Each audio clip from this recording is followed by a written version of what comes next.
Ratih, Anda kami duga telah menculik seorang bayi perempuan 30 tahun yang lalu. Kalimat itu meluncur begitu saja dari mulut seorang pria berjas hitam yang berdiri di halaman rumah sederhana milik Ratih. Di sampingnya berdiri dua polisi, seorang perempuan berusia sekitar 58 tahun dengan pakaian mahal, serta belasan warga yang mulai berdatangan karena penasaran. Nirmala yang baru saja pulang dari perpustakaan desa menghentikan langkahnya. Tas kain berisi beberapa buku terjatuh ke tanah. "Apa maksud Bapak?" tanyanya pelan.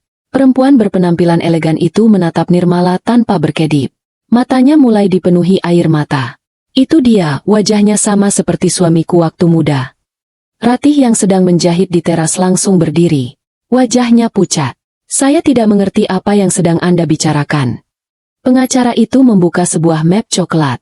30 tahun lalu, putri Ibu Helena Prasetyo dinyatakan hilang beberapa jam setelah dilahirkan di Klinik Harapan.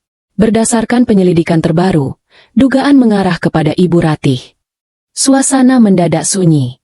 Bisik-bisik mulai terdengar. Jangan-jangan selama ini. Pantas saja Nirmala tidak mirip ibunya. Astaga! Nirmala memandang ibunya bergantian dengan perempuan yang mengaku bernama Helena itu. Dadanya terasa sesak. "Ada yang salah," ucap Nirmala tegas. "Ibu saya tidak mungkin melakukan hal seperti itu." Helena melangkah mendekat. "Kalau benar dia ibumu." Perempuan itu berhenti sejenak, lalu berkata lirih, "Kenapa akta kelahiranmu tidak pernah tercatat di rumah sakit manapun?" Pertanyaan itu membuat Ratih membeku. Tatapan Nirmala perlahan beralih kepada perempuan yang telah membesarkannya sejak kecil. "Ibu." Ratih menggenggam ujung bajunya erat-erat. "Ayo masuk ke dalam, Nirmala."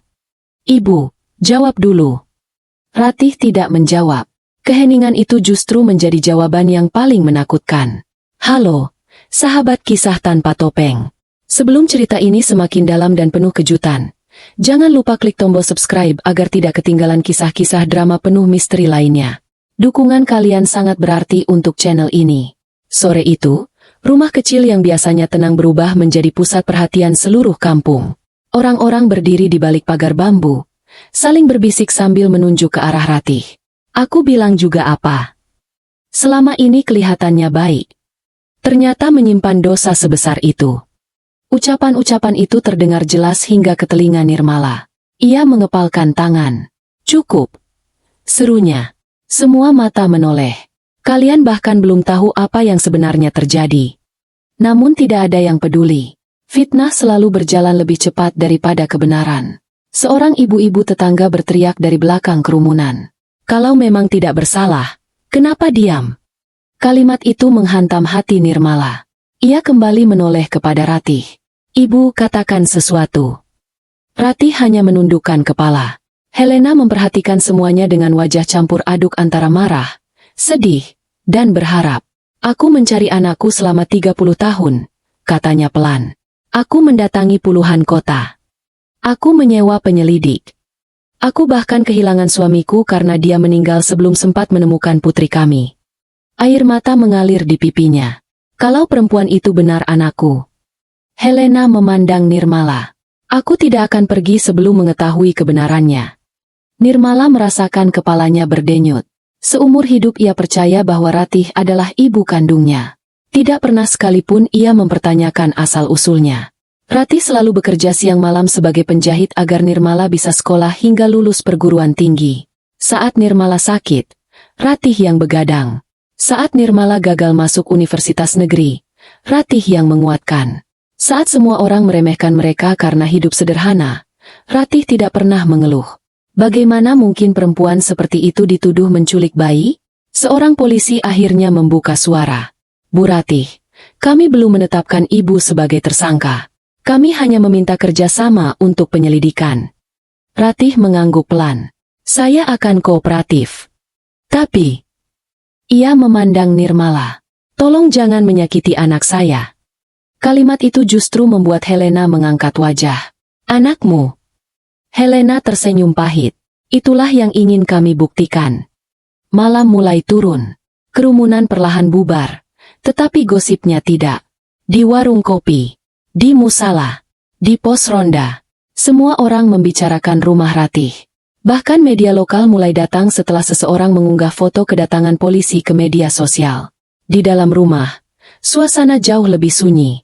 Lampu ruang tamu menyala redup. Ratih duduk memandangi mesin jahit tuanya tanpa mengucapkan sepatah kata pun. Nirmala akhirnya memecah keheningan. "Ibu." Ratih mengangkat kepala. "Selama ini, apakah ada sesuatu yang belum pernah ibu ceritakan kepadaku?" Ratih menarik napas panjang. Matanya mulai berkaca-kaca. "Ada." Satu kata itu membuat jantung Nirmala seakan berhenti berdetak. Tapi bukan seperti yang mereka tuduhkan. Nirmala mendekat. "Kalau begitu ceritakan sekarang." Ratih menggeleng perlahan. "Belum." "Kenapa?" "Karena aku sendiri belum memiliki bukti." Nirmala terdiam. "Aku takut," lanjut Ratih lirih. "Kalau aku menceritakan semuanya sekarang, kamu justru akan semakin terluka." Air mata mulai mengalir di pipi Nirmala. "Ibu, aku lebih takut hidup dalam kebohongan." Ratih memejamkan mata. Beberapa detik kemudian ia berdiri, berjalan menuju lemari kayu tua di sudut ruangan, lalu mengeluarkan sebuah kotak besi kecil yang tampak sudah berkarat. Kotak itu belum pernah dilihat Nirmala sebelumnya. Dengan tangan gemetar, Ratih meletakkannya di atas meja. "Selama 30 tahun. Ratih berbisik pelan. "Aku berjanji tidak akan pernah membuka kotak ini." Nirmala menelan ludah. "Kenapa sekarang?" Ratih memandang putrinya dengan mata yang dipenuhi rasa bersalah. Karena sepertinya waktunya sudah tiba. Saat Ratih hendak membuka kunci kotak itu, tiba-tiba terdengar suara benda keras menghantam kaca jendela.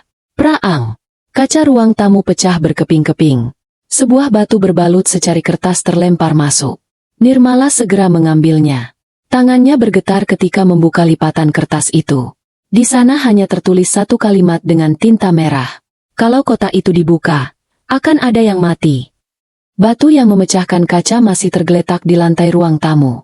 Di sekelilingnya, serpihan kaca berkilau terkena cahaya lampu. Nirmala membuka kertas yang melilit batu itu sekali lagi. "Kalau kotak itu dibuka, akan ada yang mati." Tangannya gemetar. "Ibu, siapa yang mengirim ancaman ini?" Ratih hanya menggeleng pelan. Namun dari sorot matanya, Nirmala tahu ada sesuatu yang disembunyikan. "Aku tidak tahu. Atau mungkin aku tidak ingin menuduh orang tanpa bukti." Nirmala menarik napas panjang. Ia menatap kotak besi tua yang sejak tadi tergeletak di atas meja. "Aku ingin tahu isinya."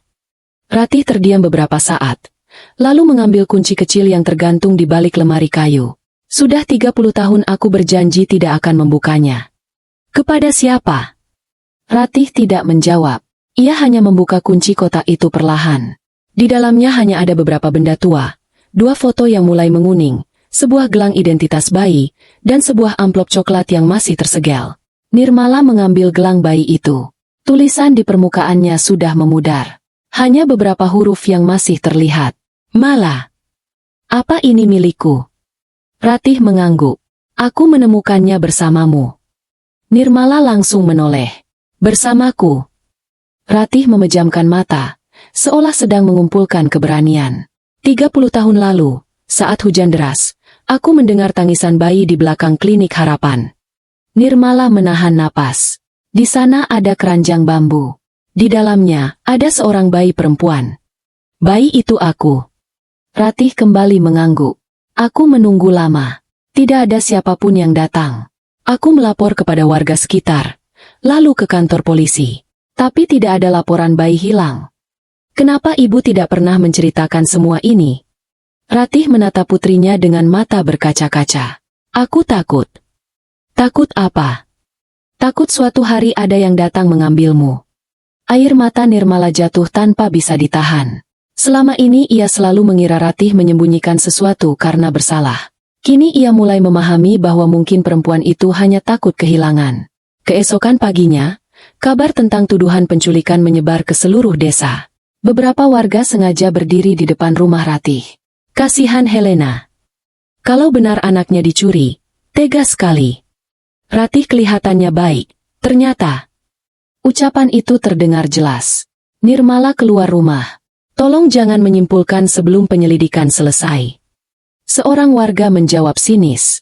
"Kalau memang tidak bersalah, kenapa selama ini asal-usulmu tidak jelas?" Pertanyaan itu menusuk hati Nirmala. Untuk pertama kalinya dalam hidupnya, ia tidak mampu menjawab. Menjelang siang, Helena datang seorang diri. Tidak ada polisi. Tidak ada wartawan. Ia membawa sebuah album foto yang sudah lusuh. Aku ingin menunjukkan sesuatu. Mereka duduk di ruang tamu. Helena membuka album itu hingga berhenti pada foto seorang bayi yang baru lahir. Ini foto terakhir putriku. Nirmala memperhatikan wajah bayi itu. Tentu saja ia tidak bisa mengenalinya. Semua bayi tampak hampir sama. Aku tidak tahu harus berkata apa. Helena tersenyum hambar.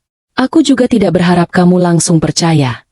Ia lalu mengeluarkan sebuah gelang identitas bayi dari plastik bening. Aku menyimpan ini.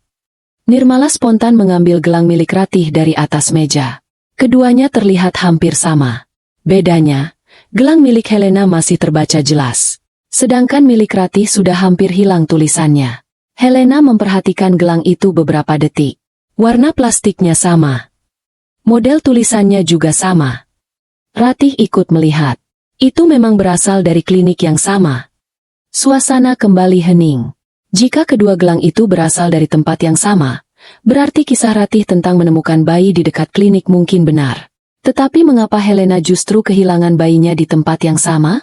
Sore harinya, seorang pria datang memperkenalkan diri. Aku Arga. Ia menunjukkan kartu identitas sebagai jurnalis investigasi. Aku tidak datang untuk menghakimi siapapun. Lalu, aku pernah meneliti kasus kehilangan arsip di Klinik Harapan.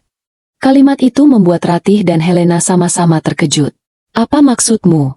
Tanya Nirmala. Arga membuka map tipis. Sebagian dokumen kelahiran dari 30 tahun lalu hilang. Hilang. Bukan rusak. Bukan terbakar. Tapi sengaja diambil. Nirmala saling berpandangan dengan Ratih. Arga melanjutkan. Kalau memang ada seseorang yang ingin menghapus jejak masa lalu, berarti kasus ini lebih besar daripada dugaan kita. Sahabat kisah tanpa topeng, jangan lupa tekan tombol subscribe agar tidak ketinggalan kelanjutan kisah penuh misteri ini. Perjalanan Nirmala baru saja dimulai. Malam itu, setelah semua tamu pulang, Nirmala akhirnya membuka amplop coklat yang ada di dalam kotak besi. Isinya hanya selembar kertas kecil yang sudah kusam. Bukan surat, bukan akta kelahiran, melainkan secarik resep obat. Di bagian bawahnya tertulis sebuah nama. Dr. Bagas Wibisono. Ratih langsung berdiri. Mustahil. Ibu kenal dokter itu. Ratih mengangguk pelan. Dia dokter jaga pada malam saat aku menemukanmu. Belum sempat mereka membahasnya, telepon rumah tiba-tiba berdering. Nirmala segera mengangkatnya. Halo. Beberapa detik hanya terdengar suara napas. Lalu seorang perempuan tua berbisik dengan suara bergetar. Kalau kalian ingin tahu siapa yang sebenarnya mengubah hidupmu 30 tahun lalu. Nirmala menggenggam gagang telepon semakin erat. Siapa Anda? Perempuan itu menjawab singkat. Aku, Yuni. Sambungan telepon langsung terputus. Suara telepon yang terputus masih menggema di kepala Nirmala. Ia menatap gagang telepon beberapa saat sebelum meletakkannya perlahan. Ibu, siapa Yuni? Ratih tampak gelisah. Dia bidan yang bekerja di Klinik Harapan saat kamu ditemukan. Kenapa baru sekarang menghubungi kita? Itu yang membuat ibu takut. Ratih duduk sambil memegangi dadanya. Yuni menghilang belasan tahun lalu. Semua orang mengira dia sudah meninggal. Nirmala langsung mengambil ponselnya. Nomor tadi tidak dikenal. Ia mencoba menelepon kembali. Nomor itu sudah tidak aktif. Keesokan paginya, Arga datang lebih awal. Aku berhasil menemukan alamat terakhir Yuni. Di mana? Tanya Nirmala. Sebuah rumah tua di pinggir kecamatan Sukamukti. Tanpa membuang waktu, mereka berangkat. Ratih bersikeras ikut meski kondisinya belum pulih. Perjalanan hampir 1 jam membawa mereka ke sebuah rumah kayu yang tampak tak terurus. Pintu depannya terbuka sedikit. Permisi. Panggil Arga. Tidak ada jawaban. Nirmala melangkah masuk. Rumah itu kosong. Namun bukan kosong karena ditinggalkan bertahun-tahun. Di atas meja masih ada secangkir teh yang belum sepenuhnya dingin. Seseorang baru saja pergi, gumam Arga. Ratih melihat sekeliling dengan cemas. Atau seseorang baru saja dibawa pergi. Ucapan itu membuat bulu kuduk Nirmala meremang. Di lantai dekat kursi, ia menemukan selembar foto yang terlipat. Foto itu memperlihatkan beberapa tenaga medis berdiri di depan klinik Harapan 30 tahun lalu. Ratih langsung menunjuk salah satu perempuan. Itu Yuni. Arga memperhatikan foto tersebut lebih teliti. Siapa pria di sebelahnya? Ratih menggeleng. Aku tidak pernah melihatnya. Di bagian belakang foto terdapat tulisan tangan yang mulai memudar. Jangan pernah percaya arsip resmi. Mereka membawa foto itu ke perpustakaan desa tempat Nirmala bekerja. Di sana tersedia mesin pemindai lama yang masih bisa memperbesar gambar. Setelah dipindai, wajah pria yang berdiri di samping Yuni terlihat lebih jelas. Arga langsung membeku. Aku kenal orang ini. Nirmala menoleh cepat. Siapa?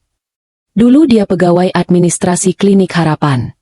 Namanya Rudi Santoso. Beberapa tahun setelah klinik tutup, dia mendadak pindah keluar kota. Apakah dia masih hidup? Arga mengangguk. Menurut data yang kutemukan, iya. Harapan baru mulai muncul. Jika Rudi berhasil ditemukan, mungkin ia mengetahui apa yang sebenarnya terjadi pada malam itu. Sore harinya, Nirmala memutuskan pergi ke kantor catatan sipil kabupaten. Ia ingin mencari salinan data kelahirannya. Petugas memeriksa komputer cukup lama. Nirmala Ratih. Iya. Petugas menggeleng. Data kelahiran atas nama itu tidak ada. Kalau data adopsi, juga tidak ada. Nirmala mulai panik. Mustahil. Petugas kembali memeriksa arsip lama. Beberapa menit kemudian ia mengangkat sebuah map kosong. Seharusnya berkas tahun itu ada di sini. Mana isinya? Petugas terlihat bingung. Sudah hilang. Hilang.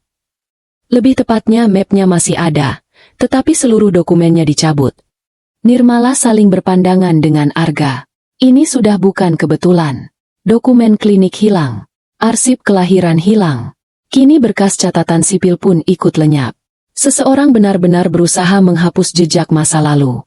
Sahabat kisah tanpa topeng, jika kalian mulai memiliki dugaan siapa dalang dibalik hilangnya semua arsip ini, tuliskan pendapat kalian dan jangan lupa subscribe agar tidak ketinggalan kelanjutan kisahnya. Saat matahari hampir tenggelam, ponsel Arga berdering. Ia menerima telepon itu sambil menjauh beberapa langkah. Wajahnya berubah serius. Ada kabar tentang Rudi. Di mana dia? Tanya Nirmala penuh harap. Bukan kabar baik. Apa maksudmu? Arga menarik napas panjang. Rudi mengalami kecelakaan 3 hari yang lalu. Nirmala tercekat. Apakah dia meninggal? Tidak. Tapi sekarang dirawat di rumah sakit dalam kondisi tidak sadarkan diri. Harapan yang baru tumbuh kembali goyah. Namun sebelum mereka sempat berangkat ke rumah sakit, sebuah mobil hitam berhenti di depan perpustakaan. Seorang pria tua turun sambil membawa tongkat.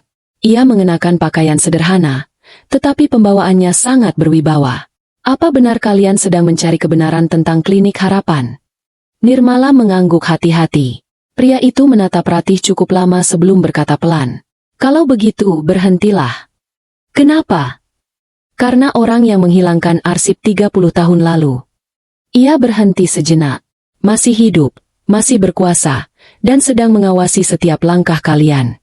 Belum sempat Nirmala bertanya lebih jauh, pria itu menyelipkan sebuah kunci kecil ke tangan Arga.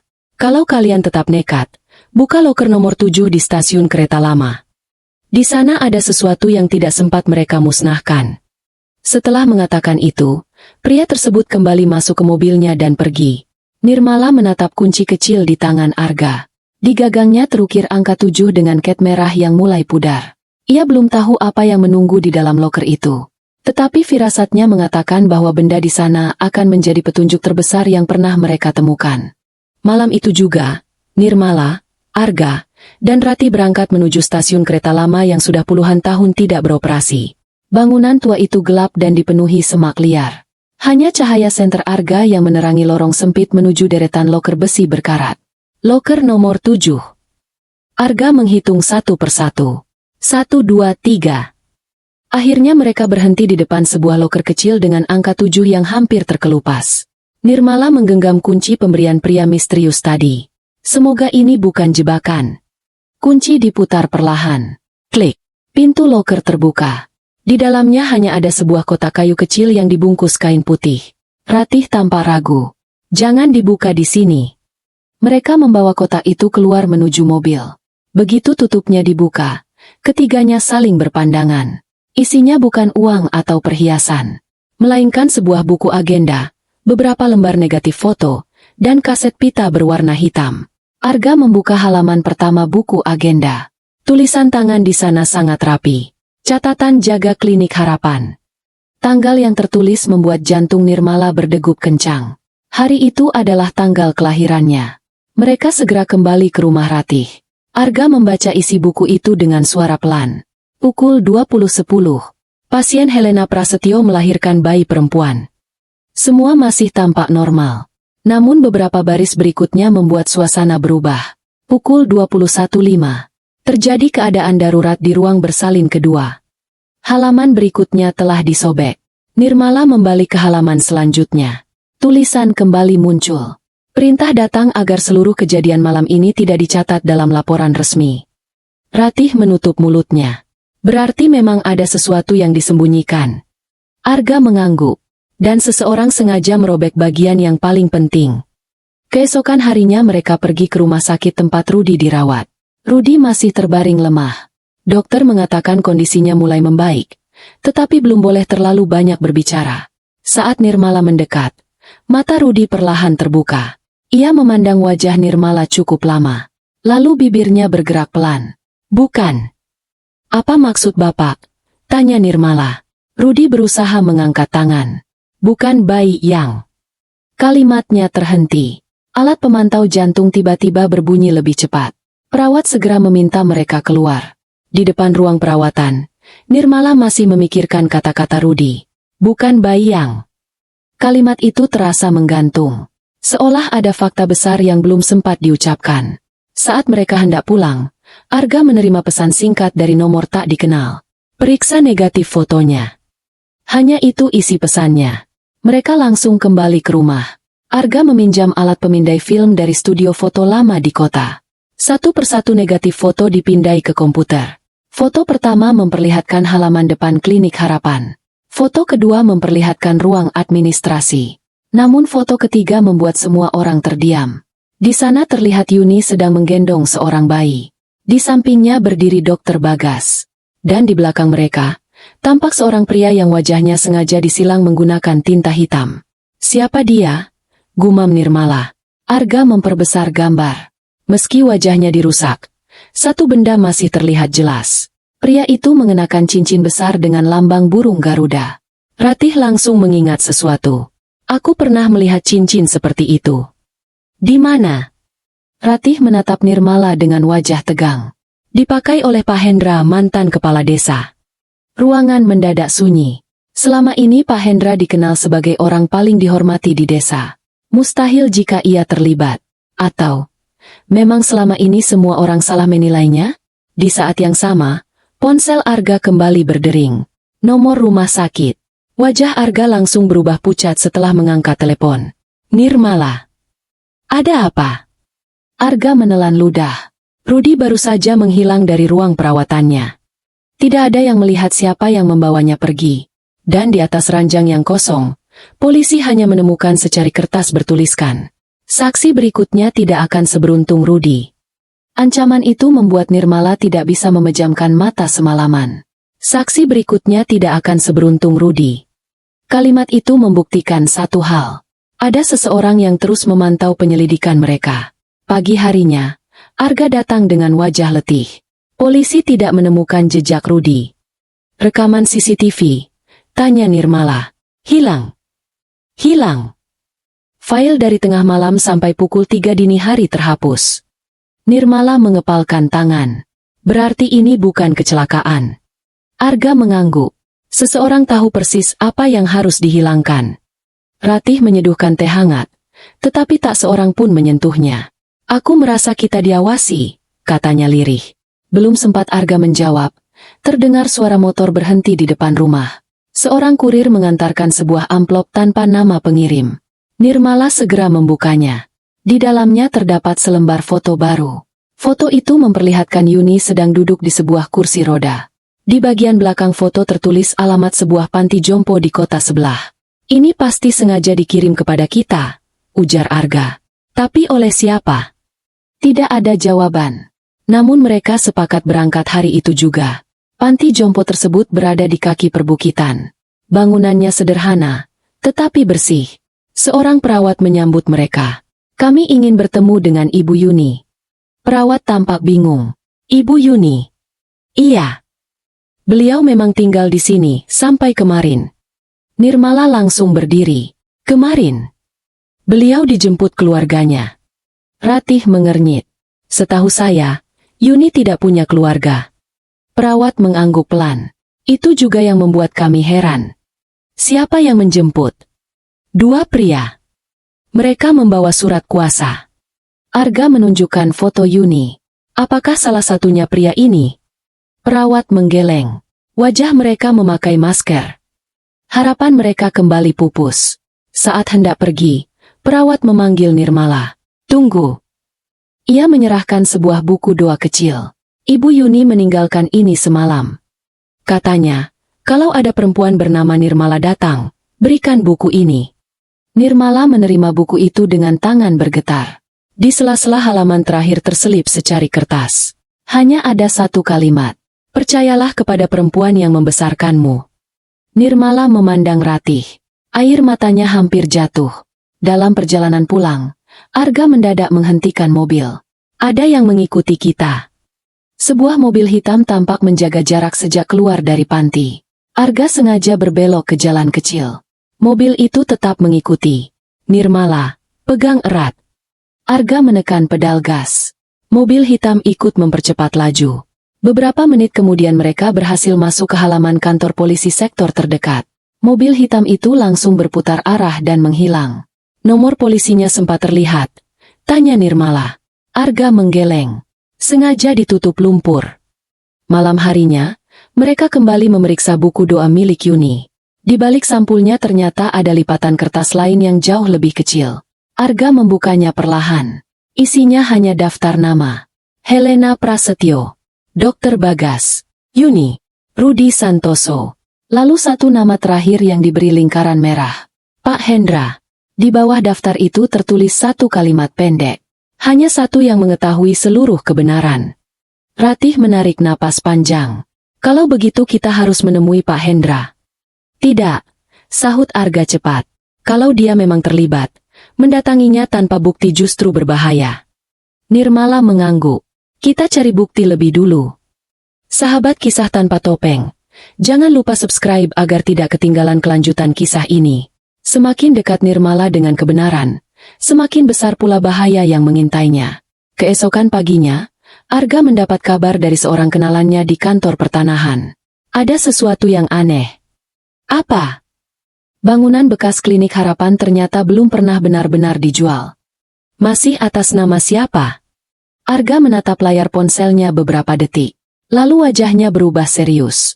Pemilik resminya bukan yayasan. Bukan dokter. Bukan pemerintah. Lalu, Arga menelan ludah. Atas nama Pak Hendra. Nirmala langsung berdiri. Semua petunjuk perlahan mulai mengarah kepada satu orang. Namun tepat saat mereka hendak berangkat menuju bekas klinik itu, sebuah panggilan masuk dari nomor tak dikenal muncul di ponsel Nirmala. Ia mengangkatnya. Suara seorang perempuan tua terdengar sangat pelan. Nirmala. Siapa ini? Aku, Yuni. Napas perempuan itu terdengar memburu. Mereka menemukanku. Lihat ruang bawah tanah. Klinik Harapan. Suara itu tiba-tiba diselingi teriakan seseorang. Lalu sambungan terputus. Yang tersisa hanya suara benturan keras sebelum telepon benar-benar mati. Telepon dari Yuni terputus begitu saja. Nirmala mencoba menghubungi kembali, tetapi nomor itu sudah tidak aktif. Apa yang dia katakan? Tanya Ratih. Nirmala menelan ludah. Dia menyuruh kita melihat ruang bawah tanah klinik Harapan. Arga langsung mengambil kunci mobil. Kalau benar ada sesuatu di sana, kita harus bergerak sebelum didahului orang lain.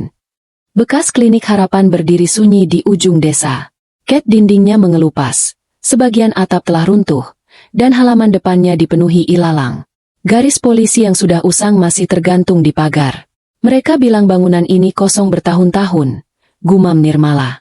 Tapi lihat. Arga menunjuk tanah yang masih menyisakan bekas jejak ban mobil. Itu jejak baru. Mereka masuk dengan hati-hati. Lorong-lorong klinik dipenuhi debu. Beberapa ruangan sudah kosong, seolah sengaja dibersihkan. Ratih berhenti di depan ruang bersalin. Aku masih ingat tempat ini. Suasana mendadak membuatnya pucat. Setelah hampir setengah jam mencari, Arga menemukan pintu besi kecil di belakang gudang obat. Pintu ini tidak ada di denah bangunan. Ia mencoba menarik gagangnya. Terkunci. Nirmala melihat bekas goresan baru di sekitar lubang kunci. Berarti masih ada yang sering masuk. Arga mengambil linggis kecil dari mobil. Dengan susah payah, pintu itu akhirnya terbuka. Tangga sempit menuju ruang bawah tanah terlihat di baliknya. Udara lembab langsung menyeruak. Lampu senter menjadi satu-satunya penerangan. Di bawah, mereka menemukan ruangan arsip yang dipenuhi rak-rak besi. Sebagian besar map sudah kosong. Namun di sudut ruangan terdapat sebuah lemari baja yang pintunya terbuka sedikit. Di dalamnya hanya tersisa satu map. Di sampulnya tertulis, malam 17 Agustus 1996. Tanggal yang sama dengan hari Nirmala ditemukan. Jantungnya berdegup kencang. Isi map itu ternyata hanya beberapa lembar laporan yang sudah rusak terkena air. Sebagian besar tulisan tidak terbaca. Namun satu halaman masih cukup jelas. Jumlah persalinan malam ini, 2 bayi perempuan. Nirmala membaca ulang kalimat itu. 2 bayi. Helena hanya pernah bercerita tentang 1 bayi. Ratih memandang Arga. Berarti malam itu memang ada 2 kelahiran. Arga mengangguk pelan. Dan kemungkinan besar 2 keluarga. Di bagian bawah laporan terdapat 1 kalimat yang sengaja dicoret dengan tinta hitam. Meski begitu, beberapa kata masih bisa dibaca. Bayi dipindahkan. Atas perintah. Kalimat berikutnya hilang. Saat mereka hendak keluar, terdengar suara langkah kaki dari atas. Tok, tok, tok. Semua langsung mematikan senter. Suara itu semakin dekat. Seseorang sedang memasuki bangunan klinik. Nirmala menahan napas. Melalui celah tangga, ia melihat bayangan 2 pria berjalan sambil membawa lampu. Periksa ruang bawah, kata salah satunya. Mereka mungkin sudah menemukan arsip. Arga memberi isyarat agar semua tetap diam. Langkah kaki semakin mendekat. Tepat ketika salah satu pria mulai menuruni tangga, terdengar suara sirene polisi dari kejauhan. Kita pergi. 2 pria itu langsung berlari keluar melalui pintu depan. Beberapa detik kemudian keadaan kembali sunyi. Aneh, gumam Arga. Aku tidak melihat mobil polisi. Kalau begitu sirene tadi, hanya rekaman. Seseorang sengaja memutar suara sirene untuk mengusir kedua pria itu. Tetapi siapa? Mereka segera keluar dari ruang bawah tanah sambil membawa map yang berhasil ditemukan. Di halaman klinik, Arga menemukan sebuah flash disk terjatuh di dekat pintu. Tadi tidak ada ini. Nirmala mengambilnya. Di permukaannya tertempel secarik stiker kecil bergambar bunga melati, lambang yang sama seperti pada amplop tua milik Ratih. Ada yang sengaja meninggalkannya untuk kita, kata Ratih. Sahabat kisah tanpa topeng. Jangan lupa subscribe agar terus mengikuti perjalanan Nirmala mengungkap rahasia yang telah dikubur selama puluhan tahun. Malam itu mereka membuka isi flash disk menggunakan laptop Arga. Hanya ada 1 file video berdurasi 2 menit. Rekamannya buram, seolah diambil menggunakan kamera keamanan lama. Video memperlihatkan lorong klinik harapan pada malam hari. Seorang perempuan berseragam bidan keluar sambil menggendong bayi. Beberapa detik kemudian muncul seorang pria yang menerima bayi tersebut. Wajah bidan itu terlihat jelas. Itu Yuni, bisik Ratih. Namun saat Arga menghentikan gambar pada sosok pria itu, seluruh ruangan mendadak hening. Meski wajahnya tidak terlihat, jam tangan yang dikenakannya sangat khas. Ratih langsung mengenalinya. Itu hadiah dari warga desa. Nirmala menoleh. Milik siapa? Ratih menjawab dengan suara bergetar. Pak Hendra.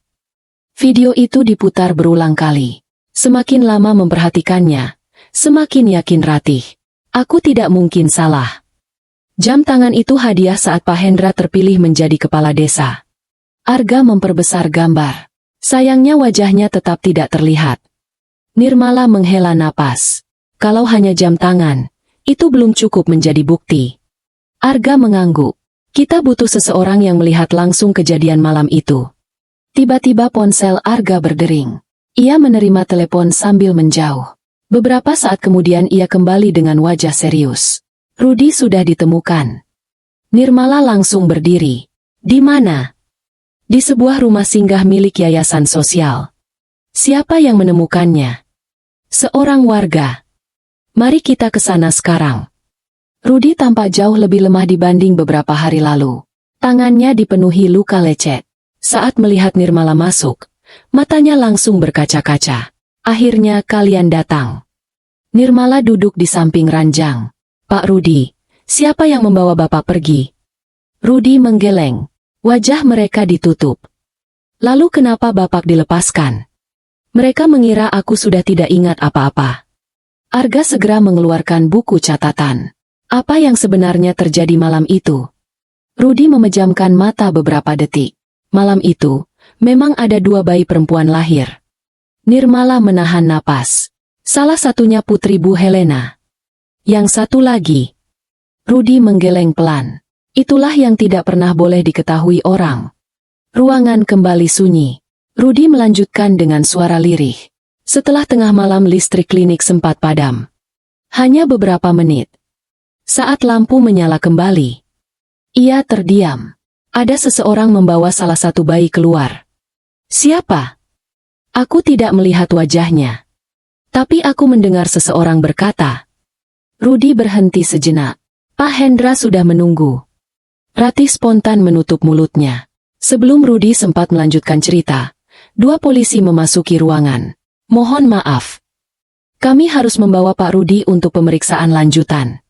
Arga menunjukkan kartu persnya. Kami masih mewawancarai saksi. Sisanya nanti di kantor polisi. Nada polisi itu terdengar tegas. Tidak ada pilihan. Rudi hanya sempat menggenggam tangan Nirmala. Jangan percaya semua orang. Itu saja yang bisa kubilang. Ia kemudian dibawa pergi. Dalam perjalanan pulang, Arga tampak terus berpikir. Ada yang menggangguku. Apa? Tanya Nirmala. Kalau benar Pak Hendra berada di balik semua ini, kenapa Yuni masih hidup sampai sekarang? Ratih ikut memikirkan pertanyaan itu. Mungkin karena Yuni menyimpan sesuatu. Sesuatu yang membuat mereka tidak berani membungkamnya. Malam itu mereka kembali memeriksa barang-barang dari loker nomor 7. Saat membalik sampul buku agenda, Nirmala menemukan halaman yang saling menempel. Ia memisahkannya perlahan. Di sana terdapat sebuah nama dan alamat yang ditulis menggunakan pensil. Gudang Arsip Desa. Arga langsung berdiri. Aku tahu tempat itu. Sudah belasan tahun tidak dipakai. Kalau begitu besok kita ke sana.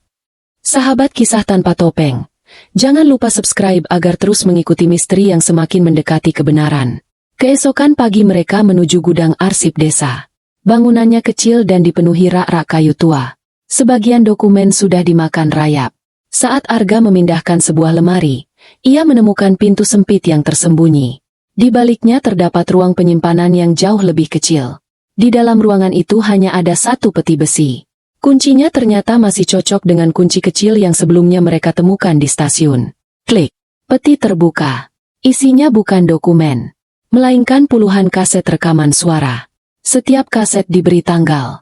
Arga mengambil kaset paling tua. Tanggalnya sama dengan malam kelahiran Nirmala. Di sudut kaset tertulis dengan tinta merah. Jangan diputar sebelum Pak Hendra mengaku. Nirmala menatap tulisan itu dengan jantung berdebar. Seseorang telah menyimpan bukti selama 30 tahun. Dan bukti itu mungkin akan mengubah seluruh arah penyelidikan. Nirmala memegang kaset itu dengan hati-hati. Tulisan merah di sudutnya terus mengusik pikirannya. Jangan diputar sebelum Pak Hendra mengaku. Apa kita harus menunggu? Tanya Ratih. Arga menggeleng pelan. Kalau pembuat kaset ini masih hidup, mungkin iya. Tapi sekarang, kaset ini bisa jadi satu-satunya bukti yang tersisa. Masalahnya, tak seorang pun memiliki pemutar kaset pita. Aku tahu tempatnya, kata Ratih tiba-tiba. Pak Darto, tukang servis radio di Pasar Lama. Dulu beliau sering memperbaiki tape. Sore itu mereka menemui Pak Darto. Pria berusia 70 tahun itu masih menyimpan beberapa tape recorder tua. Masih bisa dipakai? Tanya Arga. Pak Darto tersenyum tipis. Kalau kasetnya belum rusak, masih. Kaset dimasukkan perlahan. Semua menahan napas. Terdengar suara desisan cukup lama. Lalu sebuah percakapan mulai terdengar. Semua berkas sudah saya siapkan. Suara laki-laki. Beberapa detik kemudian terdengar suara perempuan yang gemetar. Ini salah, kita harus memberitahu keluarganya. Ratih langsung menoleh. Itu suara Yuni. Rekaman berlanjut. Kalau rahasia ini terbongkar, desa ini hancur. Lalu terdengar suara laki-laki lain yang jauh lebih berat. Tidak ada yang boleh tahu apa yang terjadi malam ini. Suara itu membuat Pak Darto tiba-tiba berdiri. Astaga! Kamu kenal suaranya? Tanya Nirmala. Pak Darto mengangguk pelan. Aku sering mendengarnya saat rapat desa. Itu suara Pak Hendra. Ruangan mendadak sunyi. Namun sebelum percakapan mencapai bagian penting, kaset berhenti. Pita di dalamnya putus. Sayang sekali. Gumam Arga. Pak Darto memeriksa kaset itu. Masih bisa diperbaiki. Tapi butuh waktu. Dalam perjalanan pulang, Nirmala merasa ada motor yang mengikuti mereka. Ia melihat ke kaca spion. Arga, motor hitam itu lagi. Arga mempercepat mobil. Motor tersebut tetap menjaga jarak.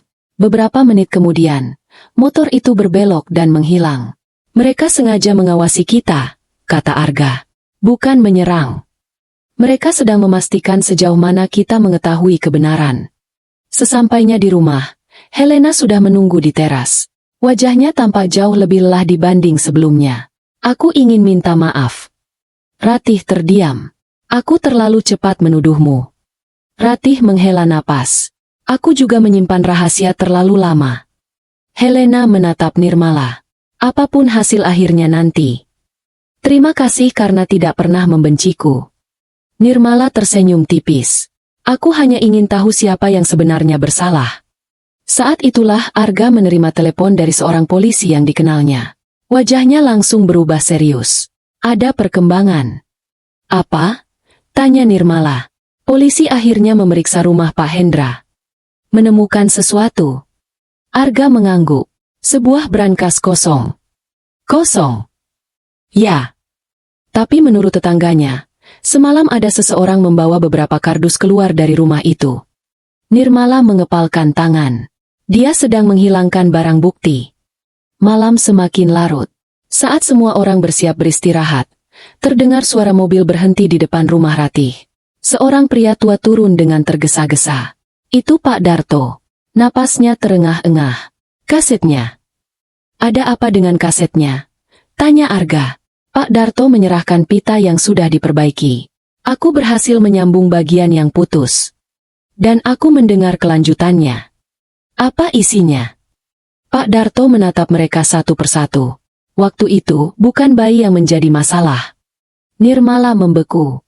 Lalu apa? Pak Darto berkata pelan dengan wajah pucat. Ada seorang ibu yang meninggal di ruang bersalin malam itu, dan kematiannya sengaja ditutupi. Kalimat itu membuat semua teori yang mereka bangun selama ini mulai runtuh. Rahasia terbesar ternyata bukan hanya tentang seorang bayi, melainkan tentang kematian yang selama 30 tahun berhasil disembunyikan. Ucapan Pak Darto membuat ruang tamu mendadak sunyi. Apa Bapak yakin mendengarnya? Tanya Nirmala. Pak Darto mengangguk. Aku memutar kaset itu berkali-kali. Kalimatnya jelas. Arga segera memasang kembali kaset yang telah diperbaiki. Suara desis kembali terdengar. Lalu percakapan berlanjut. Kalau keluarga korban tahu, rumah sakit ini habis. Suara laki-laki itu terdengar panik. Lalu terdengar suara Yuni yang menangis. Ini bukan kesalahannya. Dia terlambat ditangani. Beberapa detik kemudian muncul suara lain yang membuat semua orang merinding. Mulai malam ini tidak ada lagi yang membahas perempuan itu. Rekaman berakhir. Tak ada nama. Tak ada penjelasan siapa perempuan yang dimaksud. Namun kini mereka tahu, malam kelahiran Nirmala bukan hanya menyimpan misteri bayi, tetapi juga kematian seseorang. Keesokan paginya, Arga mengajak Nirmala menemui seorang mantan petugas kebersihan klinik harapan bernama Sulastri. Perempuan berusia 65 tahun itu tinggal sendirian di rumah sederhana di pinggir desa. Saat mendengar nama klinik harapan, wajahnya langsung berubah. Aku sudah berjanji tidak akan menceritakannya. Nirmala menggenggam tangannya. Kalau ibu diam, orang yang tidak bersalah akan terus menderita. Sulastri menunduk lama. Akhirnya ia menghela napas. Malam itu memang ada seorang ibu yang meninggal. Siapa namanya? Tanya Arga. Aku tidak tahu. Semua orang hanya memanggilnya Burina. Setelah itu, jenazahnya dibawa keluar sebelum subuh. Tanpa ambulans. Nirmala saling berpandangan dengan Arga. Itu melanggar prosedur. Sulastri mengangguk. Lebih aneh lagi, keesokan harinya semua orang diminta menandatangani surat pernyataan agar tidak membicarakan kejadian itu. Siapa yang meminta? Perempuan tua itu meneteskan air mata. Pak Hendra. Dalam perjalanan pulang, Arga terus memikirkan satu hal. Kalau benar ada ibu yang meninggal, kenapa Helena tidak pernah menceritakannya? Malam itu mereka mengundang Helena datang ke rumah Ratih. Setelah mendengar isi rekaman, Helena tampak kebingungan. Aku tidak pernah melihat ada keributan. Aku dibius setelah melahirkan. Ketika sadar, bayiku sudah dinyatakan hilang. Nirmala mulai menyadari sesuatu. Berarti ada banyak hal yang terjadi saat semua keluarga pasien tidak sadar. Arga mengangguk pelan. Dan hanya petugas klinik yang mengetahui semuanya. Saat pembicaraan hampir selesai, ponsel Ratih berdering. Nomor tak dikenal. Ratih ragu-ragu mengangkatnya. Beberapa detik kemudian wajahnya langsung pucat. Iya. Aku mengerti. Telepon ditutup. Siapa? Tanya Nirmala. Ratih masih memegang ponsel dengan tangan gemetar. Itu Pak Hendra. Apa katanya? Dia ingin bertemu. Di mana? Balai Desa Lama. Malam ini. Arga langsung berdiri. Jangan datang sendirian. Ratih mengangguk. Dia bilang. Ratih berhenti sejenak. Dia sudah terlalu lelah menyimpan rahasia. Sahabat Kisah Tanpa Topeng, jangan lupa subscribe agar terus mengikuti akhir dari misteri yang telah terkubur selama puluhan tahun. Tepat pukul 8 malam, mereka tiba di Balai Desa Lama. Bangunan itu gelap. Hanya satu lampu yang masih menyala. Pak Hendra sudah duduk sendirian di dalam. Wajahnya tampak jauh lebih tua daripada terakhir kali mereka melihatnya. Akhirnya kalian datang. Nirmala menatapnya tajam. Bapak ingin mengaku. Pak Hendra mengangguk pelan. Aku memang menyimpan rahasia. Tapi bukan seperti yang kalian bayangkan. Ia membuka tas kulit tua yang dibawanya. Dari dalamnya, ia mengeluarkan sebuah map biru yang sudah lusuh. Aku seharusnya menyerahkan ini 30 tahun yang lalu. Nirmala hendak mengambil map itu. Namun tiba-tiba, dor! Suara tembakan memecah keheningan. Kaca balai desa pecah berkeping-keping. Pak Hendra terjatuh dari kursinya sambil memegangi bahu yang berdarah. Map biru terlempar ke lantai. Seseorang di luar gedung baru saja berusaha membungkam satu-satunya orang yang akhirnya siap mengatakan kebenaran. Tiarap. Arga menarik Nirmala dan Ratih berlindung di balik pilar balai desa. Suara langkah kaki terdengar menjauh dari luar gedung. Beberapa warga yang mendengar letusan senjata mulai berdatangan. Tak lama kemudian, polisi tiba dan mengejar pelaku, tetapi penembaknya telah menghilang. Pak Hendra masih sadar. Darah mengalir dari bahunya, tetapi ia terus menunjuk ke arah map biru yang tergeletak di lantai. Itu jangan sampai hilang. Nirmala segera mengambilnya dan memeluk map itu erat. Beberapa menit kemudian ambulans membawa Pak Hendra ke rumah sakit. Sebelum pintu ambulans ditutup, ia menggenggam tangan Nirmala. Maafkan aku. Itu bukan penculikan. Kalimatnya terputus ketika petugas menutup pintu ambulans.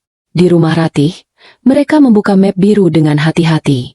Di dalamnya terdapat laporan internal Klinik Harapan, salinan surat kematian seorang pasien bernama Rina Mahardika, serta sebuah surat pernyataan yang belum pernah dikirim. Arga membaca isi surat itu dengan suara pelan. Tanggal 17 Agustus 1996 terjadi keterlambatan penanganan terhadap pasien Rina Mahardika yang menyebabkan kematian setelah proses persalinan. Ruangan menjadi sunyi. Nirmala menatap lembar berikutnya.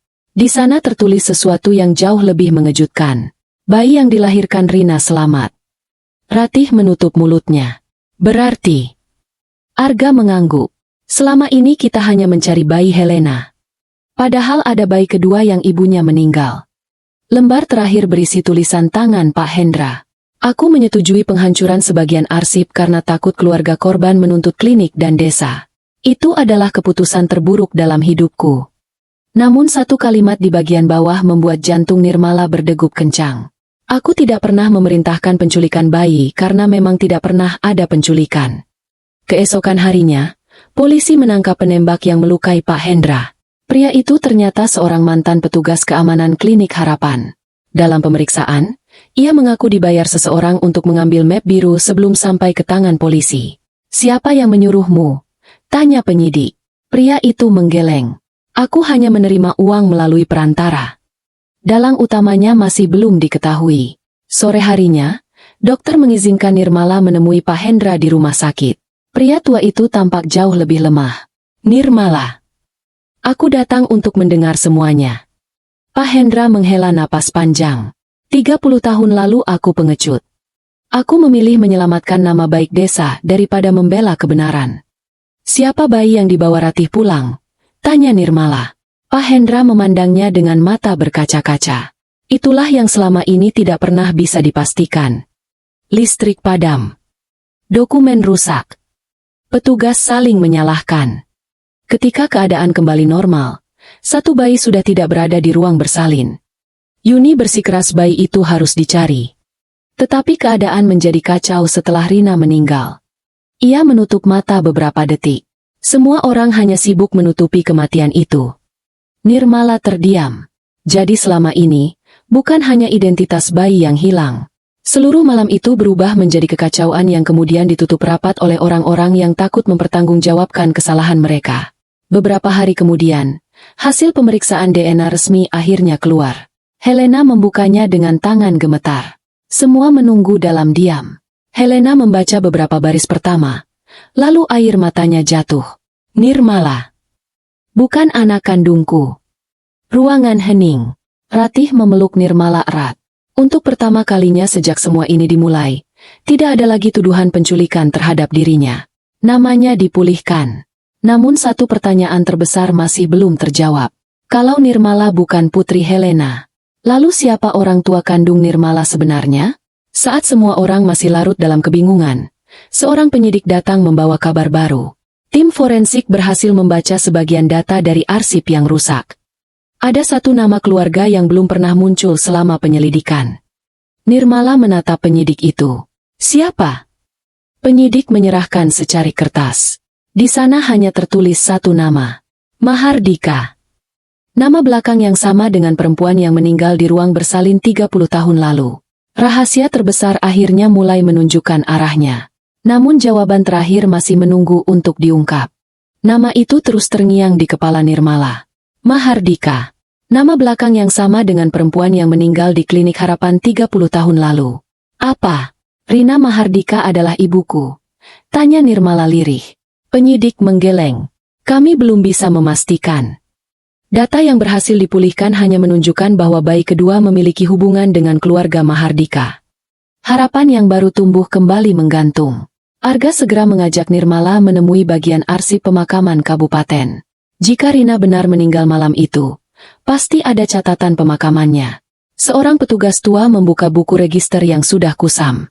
"Rina Mahardika ada." Nirmala menahan napas. Petugas melanjutkan. "Dimakamkan 3 hari setelah meninggal." "Lalu keluarganya?" tanya Arga. Petugas membalik halaman berikutnya. "Tidak ada." "Maksudnya?" "Yang mengurus pemakaman bukan keluarga, melainkan pemerintah desa." Arga langsung saling berpandangan dengan Nirmala. Lagi-lagi nama Pak Hendra muncul, meski tidak disebut secara langsung. Sebelum mereka pulang, petugas itu berkata, "Tunggu sebentar." Ia mengambil sebuah map tipis dari rak paling bawah. Ini barang pribadi almarhum yang tidak pernah diambil. Map itu hanya berisi sebuah kalung sederhana, sapu tangan bersulam huruf R, dan sebuah foto kecil. Saat melihat foto itu, jantung Nirmala berdegup lebih cepat.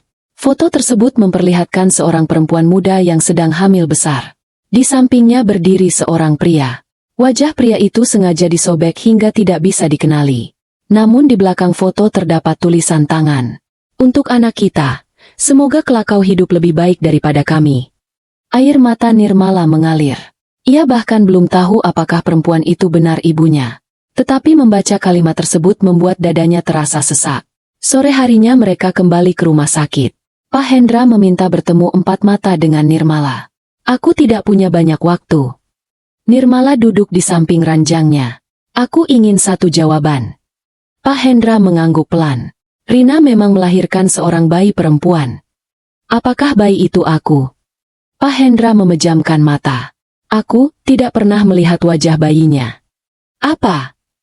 Setelah listrik padam, semua menjadi kacau. Yuni membawa salah satu bayi keluar dari ruang bersalin. Lalu, ketika keadaan tenang, bayi itu sudah tidak ada. Nirmala semakin bingung. Kenapa Yuni membawanya? Pak Hendra menggeleng. Itulah pertanyaan yang selama 30 tahun tidak pernah bisa kujawab. Malam itu, Arga memeriksa kembali seluruh dokumen yang telah mereka kumpulkan. Tiba-tiba ia berhenti pada satu detail kecil. Nirmala, lihat ini. Ia menunjukkan gelang bayi milik Ratih. Di balik plastik yang mulai pudar, ternyata ada angka kecil yang selama ini tidak terlihat. 02. Arga segera mengambil salinan laporan persalinan. Di sana tertulis, bayi 01 bayi 02. Kalau gelangmu bernomor 2. Arga menatap Nirmala. Berarti besar kemungkinan kamu memang bayi kedua. Ruangan mendadak sunyi. Ratih menggenggam tangan Nirmala erat. Meski belum ada bukti mutlak, semua petunjuk ini mulai mengarah ke satu kesimpulan. Nirmala mungkin adalah bayi dari perempuan yang meninggal malam itu. Sahabat kisah tanpa topeng, jangan lupa subscribe agar terus mengikuti akhir dari perjalanan Nirmala menemukan identitasnya yang sebenarnya. Saat mereka hendak beristirahat, sebuah mobil polisi berhenti di depan rumah. Seorang penyidik turun tergesa-gesa. Kami baru saja menggeledah rumah lama Yuni. Apa yang ditemukan? Tanya Arga. Penyidik menyerahkan sebuah buku harian tua. Ini milik Yuni. Tulisan terakhir dibuat sehari sebelum ia menghilang. Nirmala membuka halaman terakhir dengan tangan bergetar. Kalimat pertama membuat wajahnya langsung pucat. Aku akhirnya memutuskan menukar kedua bayi itu. Tidak ada seorang pun yang mengucapkan sepatah kata. Seluruh dugaan mereka selama ini kembali runtuhannya karena satu kalimat dari buku harian Yuni. Kalimat dalam buku harian Yuni membuat semua orang terpaku. Aku akhirnya memutuskan menukar kedua bayi itu. Tidak mungkin. Bisik Ratih. Arga membaca halaman berikutnya dengan hati-hati. Tulisan Yuni semakin berantakan, seolah ditulis dalam keadaan panik. Aku tahu semua orang akan menyalahkanku. Tapi jika aku tidak melakukannya, satu bayi akan ikut kehilangan nyawanya. Nirmala mengernyit. Apa maksudnya? Arga melanjutkan membaca. Saat listrik padam, tabung oksigen di ruang bayi berhenti bekerja. Bayi kedua mengalami sesak napas. Aku membawanya ke ruang tindakan agar bisa diselamatkan. Ketika kembali, semua orang mengira bayi itu hilang. Ruangan hening. Jadi, gumam Ratih, Yuni tidak menculik bayi. Arga menggeleng. Tidak. Dia membawa bayi itu untuk menyelamatkan nyawanya. Nirmala menelan ludah. Lalu kenapa ditulis, menukar kedua bayi? Arga membuka halaman terakhir. Di sanalah jawaban yang selama ini mereka cari akhirnya muncul. Setelah Rina meninggal, bayi perempuan itu terus menangis. Helena masih tidak sadar karena dibius. Aku takut bayi Rina tidak memiliki siapa-siapa.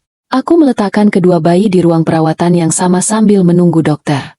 Ketika listrik kembali normal, gelang identitas mereka sudah tertukar. Ratih memejamkan mata. Tertukar.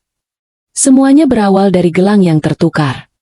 Keesokan harinya, penyidik memanggil semua pihak ke kantor polisi.